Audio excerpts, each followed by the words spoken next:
১৩ অপেক্ষা বৃহত্তর দুটি সংখ্যার গসাগু এবং লসাগু যথাক্রমে ১৩ এবং ২৭৩ হলে সংখ্যা দুটির যোগফল কত?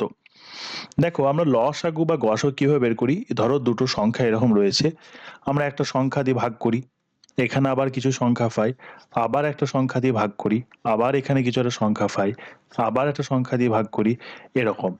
কি এই দুটো সংখ্যা কি আর কাটা যায় না? তা গসাগু কোনগুলোকে বলি? আমরা এই পাশের সাইডে যে সংখ্যাগুলো থাকে এইগুলোকে গুণ করে আমরা কি পাই?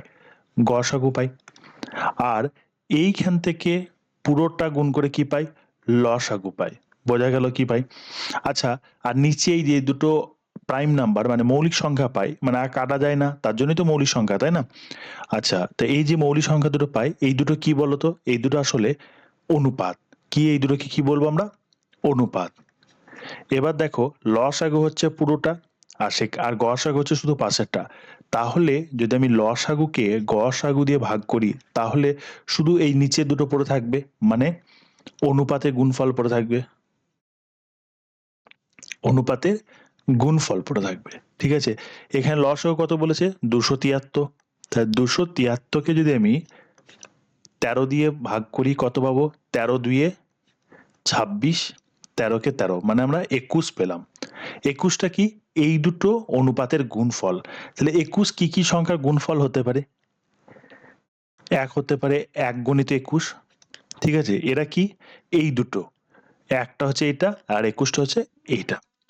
আর একটা কি হতে পারে? ৩ এর সাথে ২১, এই দুটোই হতে পারে ২১, তাই তো? এই দুটো সংখ্যা মিলে গুণ করে ২১ হবে, আর কোনো সংখ্যা দিয়ে গুণ করে কিন্তু ২১ আসবে না। তোমরা একটা জিনিস দেখো, ১৩ অপেক্ষা বৃহত্তর বলেছে। এই দুটো সংখ্যা আমাদের এই সাইডে গুলো গসাগু। গসাগু দিয়ে যদি এই সংখ্যাটাকে গুণ করি তাহলে কিন্তু আমরা এই সংখ্যাটা পেয়ে যাব। গসাগু দিয়ে যদি আমরা এই সংখ্যাটাকে গুণ করি তাহলে আমরা এই সংখ্যাটাকে পেয়ে যাব। তাহলে আমাদের এখানে গসাগু কি বলেছে? ১৩। ১৩ দিয়ে যদি আমি ১ কে গুণ করি তাহলে পাবো একটা সংখ্যা পাবো ১৩, এবং ১৩ দিয়ে ২১ কে গুণ করলে আরেকটা সংখ্যা পাবো। কিন্তু আমাদের বলেছে সংখ্যা দুটি ১৩ অপেক্ষা বৃহত্তর হবে। তাহলে নিশ্চয়ই এই জুড়িটা হবে না। বোঝা গেল? তাহলে কোন জুড়িটা হবে? এই জুড়িটা। এবার দেখো সংখ্যা দুটির যোগফল কত? যোগফল জিজ্ঞেস করেছে। আচ্ছা, এই দুটো তো অনুপাতে রয়েছে, তাহলে ৩ আর ৭ যোগ করে হয় ১০।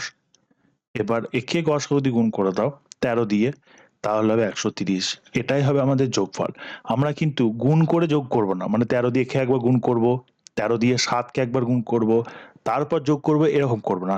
যেহেতু দেখো এই ৩ আর ৭টা অনুপাতে রয়েছে, এই দুটোকে আগে যোগ করে নিলাম, পেলাম আমরা ১০, তার সাথে আমরা গসাগুটা গুণ করব ১৩০, একদম একবারে পেয়ে যাব। তাহলে অপশন ডি হবে সঠিক অ্যান্সার।